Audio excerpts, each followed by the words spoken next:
മധുവിലേക്ക് പോകാം. മധു, ഇനിയിപ്പോൾ കൂടുതൽ ക്രെയിനുകൾ അങ്ങോട്ടേക്ക് എത്തിക്കുന്ന ദൗത്യം അതിപ്പോൾ തന്നെ ആരംഭിച്ചിട്ടുണ്ട്, എത്തിച്ചു തുടങ്ങിയിട്ടുണ്ടെന്നാണ് ഈ മനസ്സിലാക്കുന്നത്. കൂടുതൽ ഡ്രോണുകൾ സ്ഥലത്തേക്ക് എത്തിക്കുമെന്നുള്ള കാര്യം അറിയിച്ചിട്ടുണ്ട്. ആ തരത്തിൽ നാളെ ഇത് എങ്ങനെയാണ്? അതുപോലെ തന്നെ സ്കൂബ ഡൈവിംഗ് വിദഗ്ധർ അവരായിരിക്കും ആദ്യത്തെ പ്രഥമ പരിഗണന എന്ന് പറയുന്നത് ദൗത്യസംഘത്തിനാണ്. നമുക്കൊക്കെ ആണെങ്കിലും അർജുൻ അതിനുള്ളിൽ തന്നെ ഉണ്ടോ, ലോറിക്കകത്ത് അർജുൻ ഉണ്ടോ, ക്യാബിനകത്ത് അർജുൻ ഉണ്ടോ എന്ന് അറിയുക എന്നുള്ളതാണ്. അപ്പോൾ ആ ഒരു ദൗത്യത്തിലേക്ക് അതാണ് ഏറ്റവും പ്രധാനപ്പെട്ടത്, അതാണ് നമുക്ക് ഏറ്റവും ആദ്യം തന്നെ അറിയേണ്ടുന്നതും അത് തന്നെയാണ്. അപ്പോൾ അതിനുശേഷമായിരിക്കും ട്രക്ക് പുറത്തേക്ക് എടുക്കുന്നത് ഉൾപ്പെടെയുള്ള മറ്റു നടപടികളിലേക്ക് പോവുക. അപ്പോൾ നാളെ എങ്ങനെയാണ് ഈ കാര്യങ്ങളൊക്കെ ചെയ്യാൻ പ്ലാൻ ചെയ്തിരിക്കുന്നത്? മറ്റെന്തൊക്കെ സംവിധാനങ്ങൾ നമുക്ക് ഇതിനായി ആവശ്യമായി വരും? നാളെ രാവിലെ തന്നെ, അതിരാവിലെ എന്നാണ് പറഞ്ഞത്, എങ്കിലും നാളെ രാവിലെ നമുക്ക് ഇവിടുത്തെ ഒരു പൊതു സ്ഥിതി വെച്ച് നോക്കുമ്പോൾ രാവിലെ ഒരു 8 മണിയോടെ തന്നെ ഈ മണ്ണ് മാന്തി നീക്കാനുള്ള ശ്രമങ്ങൾ ആരംഭിക്കും എന്നാണ് മനസ്സിലാക്കാനാവുന്നത്. കാരണം രണ്ടാമത്തെ യന്ത്രം കൂടി വരുന്നു, രണ്ടാമത്തെ നീളം കൈയുള്ള മണ്ണുമാന്തി കൂടി, ഭീമാകാരനായ മണ്ണുമാന്തി കൂടി കടന്നു വരുമ്പോൾ അത് ആ പ്രദേശത്തെ മണ്ണ് നീക്കം ചെയ്യുന്ന പ്രവൃത്തി കുറച്ചുകൂടി കാര്യക്ഷമമാക്കും എന്നുള്ളതാണ് ആദ്യത്തെ കാര്യം. നേവിയുടെ കൂടുതൽ സേന എത്തുന്നു, നാവികസേന കൂടുതൽ സുശിക്ഷിതമായ മുങ്ങൽ വിദഗ്ധർ അടക്കം കടന്ന് എത്തുന്നു എന്നുള്ളതാണ് രണ്ടാമത് പറയാനുള്ളത്.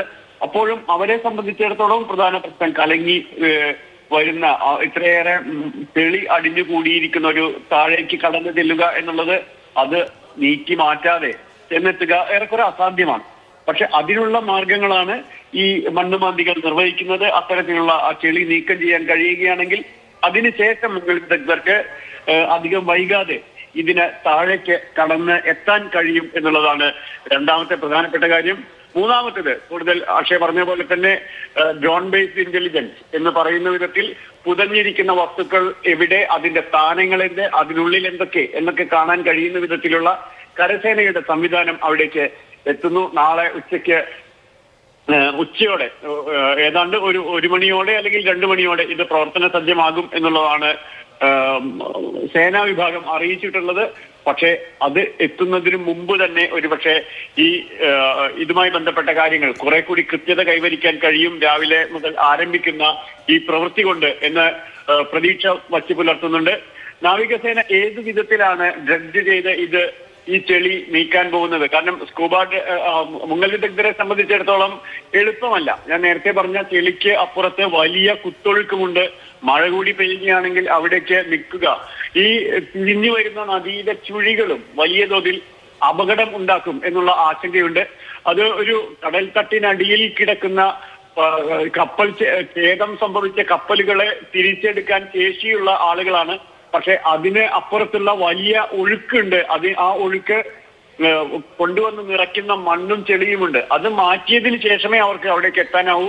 കഴിഞ്ഞ ദിവസം തന്നെ പറഞ്ഞത്, ഈ കുത്തിയൊലിച്ച് കലങ്ങി മറിഞ്ഞ് എത്തുന്ന ഈ പുഴയിലേക്ക് ഇറങ്ങി താഴെ എന്തെങ്കിലും കാണുക ഏറെക്കുറെ അസാധ്യമാണ്, പ്രായോഗികമായി ബുദ്ധിമുട്ടാണ് എന്ന് അവരിൽ ചിലർ നമ്മളോട് പറഞ്ഞിരുന്നു. അത് നാളെയും ആവർത്തിക്കും എന്ന് തന്നെയാണ്. നമ്മൾ ഈ പ്രദേശത്തേക്ക് വരുമ്പോൾ, അങ്കോലയിലേക്ക് വരുമ്പോൾ, നമ്മൾ ഈ ഉത്തര കന്നഡ മേഖലയിൽ മുഴുവൻ എല്ലാ നദികളിലും കാണുന്നത് ചെമ്മണ്ണ് നിറഞ്ഞ് കുത്തിയൊലിച്ചു വരുന്ന ആ വലിയ ഒഴുക്കുള്ള നദികൾ തന്നെയാണ്.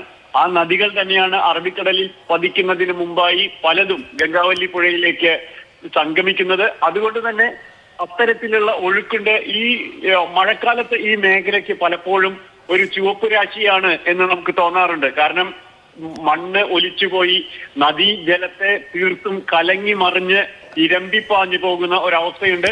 അത് ഇപ്പോഴും തുടരുന്നുമുണ്ട്.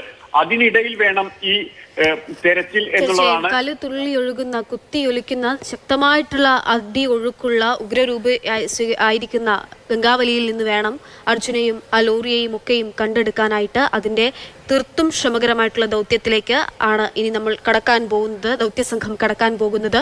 ഇന്നിപ്പോൾ എന്തായാലും നാളെ രാവിലെയോടുകൂടിയാണ് അതിനായിട്ടുള്ള തെരച്ചിൽ പുനരാരംഭിക്കാൻ പോകുന്നത്.